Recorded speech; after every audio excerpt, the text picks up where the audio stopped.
கடக ராசி ரொம்ப டேஞ்சரான ராசி இருக்குது. கண்டிப்பாக நீ வந்து பாவம் கத்திரியோட ராசியில் சேர்ந்துக்கிறீங்க. ஏன்னா 2ல் ಕೇತು ಭಗವಾನ್ ಈಗ ಎರಡನೇ ಮನೇಲಿ ಕೇತು ಇದ್ದಾನೆ. ಅದು ತುಂಬ ಅಪಾಯ ಅಂತ ಹೇಳ್ತೆ. ಎರಡನೇ ಮನೇಲಿ ಕೇತು ಇದ್ದಾಗ ನಿಮಗೆ ಕುಟುಂಬ ಪೂರ್ತಿ ನಿಮ್ಮ ಕೆಟ್ಟವರಾಗ್ತಾರೆ. ನಿಮಗೆ ಆತ್ಮ ಮಿತ್ರರೆಲ್ಲ ಕೆಟ್ಟವರಾಗ್ತಾರೆ. ಕಟಕ ರಾಶಿಗೆ ಒಂದಲ್ಲ ಒಂದು ಸಮಸ್ಯೆಗಳನ್ನ ನೀವು ಕಟಕ ರಾಶಿ ಅನುಭವಿಸ್ತೀರ. ಅದೇ ರೀತಿಯಲ್ಲಿ ನಿಮಗೆ ರಾಹು 8ನೇ ಮನೆಯಲ್ಲಿದ್ದಾನೆ. 8ನೇ ಮನೆ ಅಂದರೆ ಜ್ಯೋತಿಷದಲ್ಲಿ ರಾಹುದಲ್ಲಿ 8ನೇ ಮನೆ ಮರಣವನ್ನು ಕೂಡ ಕೊಡುವಂಥ ಸಂದರ್ಭ ಇರ್ತಾನೆ. ಸಾವು ನೋವು ದುಃಖವನ್ನು ಕೊಡ್ತಾನೆ 8ನೇ ಮನೆಯಲ್ಲಿ. 9ನೇ ಮನೆಯಲ್ಲಿ ಶನಿ ಗ್ರಹ ಇರ್ತಾನೆ. 9ನೇ ಮನೆ ಅಧಿಪತಿ ಶನಿ. 12ನೇ ಮನೆಯಲ್ಲಿ ಗುರುಗ್ರಹ ಇದ್ದಾನೆ. ಇಲ್ಲೇನಾಗುತ್ತೆ, ಸಾಕಷ್ಟು ಶುಭ ಗ್ರಹಗಳು ನಿಮಗೆ ಕೆಟ್ಟ ಜಾಗದಲ್ಲಿರೋದ್ರಿಂದ ನೀವು ಕಟಕ ರಾಶಿಯರು ತುಂಬ ರಾಹು ಕೇತು ಬದಲಾವಣೆಯಿಂದ ನೀವು ಸಾಕಷ್ಟು ನೋವನ್ನು ಅನುಭವಿಸ್ತೀರ, ದುಃಖವನ್ನು ಅನುಭವಿಸ್ತೀರ. ನೀವು ತುಂಬ ಪ್ರಾಬ್ಲಮ್ಮಲ್ಲಿರ್ತೀರ. ಈ ಪ್ರಾಬ್ಲಮಿಂದ ಆಚೆ ಬರಬೇಕಂದ್ರೆ ನೀವು Rahu temple, Ketu temple, Shani temple, Guru temple ಪೂಜೆಗಳನ್ನ ಮಾಡಬೇಕಾಗುತ್ತೆ. ನಿಮ್ಮ ಮನೆಯಲ್ಲಿ ನಿಮ್ಮ ರಾಶಿಗೆ ಅಧಿಪತಿ ಶುಕ್ರ ಗ್ರಹ ತುಂಬ ಸಪೋರ್ಟ್ ಮಾಡ್ತಾನೆ. ಶುಕ್ರ ಸಪೋರ್ಟ್ ಮಾಡೋದ್ರಿಂದ ನೀವು ಶುಕ್ರ ಗ್ರಹದ ಒಂದು ಬ್ಯಾಸ್ಲೆಟು, ಶುಕ್ರ ಗ್ರಹದ ಕಲ್ಲು ಮತ್ತು ಶುಕ್ರಕ್ಕೆ ಸಂಬಂಧಪಟ್ಟಂಥ ಕುಬೇರನ ಬ್ಯಾಸ್ಲೆಟು, ಕುಬೇರ ಗ್ರಹದ ಕಲ್ಲುಗಳನ್ನ ಇಟ್ಟಾಗ ನಿಮ್ಮ ಲೈಫಲ್ಲಿ ತುಂಬ ಪಾಸಿಟಿವ್ನ ಅನುಭವಿಸ್ತೀರ. ಇದು ತುಂಬ ವೈಬ್ರೇಷನು. ಮತ್ತು ನಿಮ್ಮ ಮನೇಲಿ ಉದ್ದಿನ ಕಾಳು ಜಾಸ್ತಿ ಇದ್ದರೆ, ಉದ್ದಿನ ವಡೆ ಜಾಸ್ತಿ ತಿಂದರೆ ನಿಮಗೆ ಹೆಲ್ತ್ ಪ್ರಾಬ್ಲಮ್ ತುಂಬ ಜಾಸ್ತಿ ಆಗುತ್ತೆ. ಅದೇ ರೀತಿಯಲ್ಲಿ ನೀವು ಸಾಕಷ್ಟು ಹುಳ್ಳಿಕಾಳನ್ನ ತಿಂತಾಯಿದ್ರು ಕೂಡ ನಿಮ್ಮ ಮನೇಲಿ ಆರೋಗ್ಯ ಸಮಸ್ಯೆ ಬರುತ್ತೆ. ಹುಳ್ಳಿಕಾಳು ಅತಿ ಹೆಚ್ಚು ಇದ್ದಾಗಲೂ ಕೂಡ ನಿಮ್ಮ ಪ್ರಾಬ್ಲಮ್ಸ್ ಯಾಕಂತೆ. ಮತ್ತು ಕಡಲೆಕಾಳು ಅತಿ ಹೆಚ್ಚು ತಿಂತಾಯಿದ್ದು, ಕಡಲೆಕಾಳು ಜಾಸ್ತಿ ಇದ್ದರೂ ಕೂಡ ನೀವು ಪ್ರಾಬ್ಲಮ್ನ ಅನುಭವಿಸ್ತೀರ. ಶನಿ ನಿಮ್ಮನೇಲಿ ಎಳ್ಳು ಭಾಳ ವಿಶೇಷವಾಗಿ ಎಳ್ಳೆಣ್ಣೆ, ಎಳ್ಳನ್ನು ಅತಿ ಹೆಚ್ಚು ಭಯಂಕರವಾಗಿ ಯೂಸ್ ಮಾಡಿದರೂ ಕೂಡ ನಿಮ್ಮ ಮನೇಲಿ ನೆಮ್ಮದಿಗಳು ಹಾಳಾಗುತ್ತೆ. ಇವೆಲ್ಲವೂ ಕೂಡ ಕಮ್ಮಿ ಮಾಡ್ಕೊಳ್ಳಿ. ಯಾಕಂದರೆ ದಾನಿನೂ ಕೂಡ ಗ್ರಹಗಳಿಗೆ ಸಂಬಂಧಪಡುತ್ತೆ. ಗ್ರಹಗಳು ಮತ್ತು ನಿಮ್ಮ ಮನೆ ಹತ್ರ ಭಾಳ ವಿಶೇಷವಾಗಿ ಹಳ್ಳಿ ಮರ ಇದ್ದಾಗ ನಿಮ್ಮ ಪ್ರಾಬ್ಲಮ್ ಜಾಸ್ತಿ ಇರುತ್ತೆ. ಕಟಕ ರಾಶಿಯವ್ರಿಗೆ ಹಳ್ಳಿ ಮರ ಇದ್ದರೂ ತುಂಬ ತೊಂದರೆವಾಗುತ್ತೆ. ಅದೇ ನೀವು ಬನ್ನಿ ಮರ ಇದ್ದರೂ ತುಂಬ ತೊಂದರೆ ಆಗುತ್ತೆ. ಮತ್ತು ತಾರೆ ಮರ ಇದ್ದರೂ ಕೂಡ ನಿಮ್ಮ ಲೈಫಲ್ಲಿ ತುಂಬ ಸಾಕಷ್ಟು ಪ್ರಾಬ್ಲಮ್ನ ಅನುಭವಿಸ್ಬೇಕು. ನಿಮ್ಮ ಮನೆ ಪಕ್ಕದಲ್ಲಿ ಎಕ್ಕದ ಗಿಡ ಇದ್ದರೂ ಕೂಡ ನಿಮ್ಮ ಪ್ರಾಬ್ಲಮ್ನ ಅನುಭವಿಸ್ಬೇಕಾಗುತ್ತೆ. ಬಿಳೆ ಎಕ್ಕದ ಗಿಡ ಇದ್ದರೂ ಕೂಡ ಉದ್ದಿನಕಾಳು ಮನೇಲಿ ಅತಿ ಹೆಚ್ಚು ಉದ್ದಿನಕಾಳು ಕಟಕ ರಾಶಿಯವರು ಸ್ವಲ್ಪ ತಿಂಗಳು ರಾಹು ಗ್ರಹ ಕೇತು ಗ್ರಹ ಚೇಂಜ್ ಆಗಿನ 18 ತಿಂಗಳು ಬೇಕು. 18 ತಿಂಗಳ ಕಾಲ ತಿಂದಲ್ಲಿದ್ದರೆ ನಿಮ್ಮ ಲೈಫಲ್ಲಿ ಬದಲಾವಣೆ ಆಗ್ತದೆ.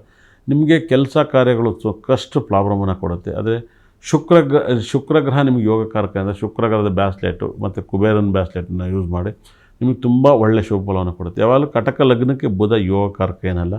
ಬುಧ ತುಂಬ ಒಂದಲ್ಲ ಒಂದು ಸಮಸ್ಯೆಯನ್ನು ಕೊಡ್ತಾನೆ, ಒಂದಲ್ಲ ಒಂದು ಸಂಕಟವನ್ನು ಕೊಡ್ತಾನೆ. ಬುಧ ಗ್ರಹ ಸಾಕಷ್ಟು ಪ್ರಾಬ್ಲಮಿಂದ ಬುಧ ಗ್ರಹ ಒಳ್ಳೆಯದು ಮಾಡ್ತಾನೆ, ಕೆಟ್ಟದ್ದು ಮಾಡ್ತಾನೆ. ಮತ್ತು ಕಟಕ ರಾಶಿಯವರಿಗೆ ಸಾಕಷ್ಟು ಹೆಲ್ತ್ ಪ್ರಾಬ್ಲಮ್ಗಳು ಬರುತ್ತೆ. ನೋಡಿ, ಉಪೇಂದ್ರ ಅವ್ರ ಕಟಕ ರಾಶಿ ಹೆಲ್ತ್ ಪ್ರಾಬ್ಲಮ್ ಕೊಡ್ತಾಯಿದೆ. ಕಟಕ ರಾಶಿಯವರಿಗೆ ಹೆಲ್ತ್ ಮೇಲೆ ತುಂಬ ಗಮನ ಇರಬೇಕು. ಹೆಲ್ತ್ ಸಾಕಷ್ಟು ಗ್ರಹ ಕೊಡುತ್ತೆ. ಗುರು 12ನೇ ಮೇಲೆ ಇದೆ, ಹೆಲ್ತ್ ಪ್ರಾಬ್ಲಮ್ ಬರುತ್ತೆ. ಹೆಲ್ತಿಂದ ನೀವು ಸಾಕಷ್ಟು ಹುಷಾರಾಗಿ ಕಾಪಾಡ್ಕೊಳ್ಳಿ. ಹೆಲ್ತ್ ಕಡೆ ನೀವು ಗಮನವನ್ನು ಕೊಡಿ. ನೀವು ಹೆಲ್ತ್ ಎಷ್ಟು ಕೊಡ್ತಿರೋ ಅಷ್ಟು ಒಳ್ಳೆಯದು. ಹೆಲ್ತ್ ಕಡೆ ನೀವು ತುಂಬ ಗಮನವನ್ನು ಕೊಟ್ಟಷ್ಟು ನಿಮ್ಮ ಲೈಫಲ್ಲಿ ಬಹಳ ಬದಲಾವಣೆಯನ್ನು ಕಾಣ್ತೀರ. ಕಟಕ ರಾಶಿಯವರಿಗೆ ಅತಿ ಹೆಚ್ಚು ಚಂದ್ರ ನಿಮಗೆ ಕುಂಭದಲ್ಲಿದ್ದಾಗ ಸಾಕಷ್ಟು ಪ್ರಾಬ್ಲಮನ್ನು ಅನುಭವಿಸ್ತೀರ. ಕುಂಭದಲ್ಲಿ ಶನಿ ಚಂದ್ರ ಇದ್ದಾಗ ಚಂದ್ರ ಮರೆಯಾಗ್ತಾನೆ. ಅದೇ ರೀತಿಯಲ್ಲಿ ಕಟಕ ರಾಶಿ ಅಧಿಪತಿ ಚಂದ್ರಗ್ರಹ ಧನುಸು ರಾಶಿಯಲ್ಲಿದ್ದಾಗ ಒಂದಲ್ಲ ಒಂದು ಸಮಸ್ಯೆಯನ್ನು ಅನುಭವಿಸ್ತೀರ. ಅದೇ ರೀತಿಯಲ್ಲಿ ಕಟಕ ರಾಶಿ ಅಧಿಪತಿ ಚಂದ್ರಗ್ರಹ ಗುರು ಜೊತೆಗೆ ಮಿಥುನದಲ್ಲಿದ್ದಾಗಲೂ ಕೂಡ ನೀವು ಪ್ರಾಬ್ಲಮ್ನ ಅನುಭವಿಸ್ತೀರ. ನೀವು ಚಂದ್ರ ಬಂದು ನಿಮಗೆ ಶುಭ ಫಲವನ್ನು ಕೊಡೋದು. ತುಲಾ ರಾಶಿಯಲ್ಲಿದ್ದಾಗ 2 ವರ್ಷ ತುಂಬ ಯೋಗವನ್ನು ಕೊಡ್ತಾನೆ. ಅದೇ ಥರ ಮೇಷರಾಶಿ ಭರಣಿ ನಕ್ಷತ್ರ ಇದ್ದಾಗ ಮೇಷರಾಶಿಯಲ್ಲಿ ಫಲವನ್ನು ಕೊಡ್ತಾನೆ. ವೃಷಭ ರಾಶಿಯಲ್ಲಿ ಕಟಕ ರಾಶಿಗೆ ಯೋಗ ಬರುತ್ತೆ. ಈ ವರ್ಷ ಓವರಾಲಾಗಿ ನೋಡೋಕ್ಕೋದ್ರೆ ಕಟಕ ರಾಶಿಯವರು ತುಂಬ ಮೀಡಿಯಮ್ ಆಗಿದೆ, ಏನು ಅಂತೇನಿಲ್ಲ. ಓವರಾಲಾಗಿ ಒಂದು 60-75% ಕೊಟ್ಟರೆ ಹೆಚ್ಚು ಅಂತ ಹೇಳ್ತೀನಿ. ನಿಮ್ಮ ರಾಶಿಗೆ 60-75% ಕೊಡ್ಬೋದು. ಅದೇ ರೀತಿಯಲ್ಲಿ ವಿದ್ಯಾಭ್ಯಾಸಕ್ಕೆ ತುಂಬ ಚೆನ್ನಾಗಿದೆ. ಮೆಡಿಕಲ್ ಹೋದವ್ರಿಗೆ ಓದ್ಬೋದು. ಗುರು 12ನೇ ಮನೆಯಲ್ಲಿ ವಿದ್ಯೆ ಕೊಡ್ತಾನೆ, ನೆಮ್ಮದಿ ಇರಲ್ಲ. ಹಾಗಾಗಿ ಓದೋ ಮಕ್ಕಳಿಗೆ ವಿದ್ಯೆ ಬೇಕು, ವಿದ್ಯೆ ಕೊಡ್ತಾನೆ. ಸಂಸಾರ ಮಾಡೋರಿಗೆ ಸಂಸಾರ ಮಾಡೋಕ್ಕೆ ಬಿಡಲ್ಲ, ತುಂಬ ಕಾಟ ಕೊಡ್ತಾನೆ. ತುಂಬ ಪ್ರಾಬ್ಲಮಿಂದ ನೀವು ಹೆಲ್ತ್ ಪ್ರಾಬ್ಲಮ್ಮು, ಇನ್ನೊಂದನ್ನು ಹುಷಾರಾಗಿ ಹ್ಯಾಂಡಲ್ ಮಾಡ್ಕೊಳ್ಳಿ. ಆರೋಗ್ಯ ಸಮಸ್ಯೆಗಳು, ಸಂಬಂಧ ಶತ್ರುಗಳು ಬರ್ತಾರೆ. ಕಟಕ ರಾಶಿಯವರು ಎಷ್ಟು ಹುಷಾರಾಗಿರ್ತಾರೋ ಅಷ್ಟು ಒಳ್ಳೆಯದು ಅಂತ ನಾನು ಹೇಳ್ತೀನಿ.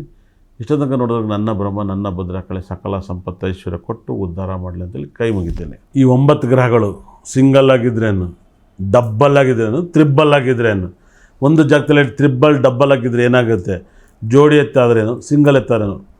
ರಾಹು ಗ್ರಹ ನಿಮ್ಮ ಜೀವನದಲ್ಲಿ ಏನೆಲ್ಲ ಮಾಡ್ತಾನೆ, ಸ್ಪೋರ್ಟ್ಸ್ ಮ್ಯಾನ್ ಗ್ರಹ ಆಗ್ತಾನೆ. ರಾಹು ಗ್ರಹ ಸ್ಪೋರ್ಟ್ಸ್ ಮ್ಯಾನು, ಹೋಟೆಲ್ ಗ್ರಹ ಆಗ್ತಾನೆ.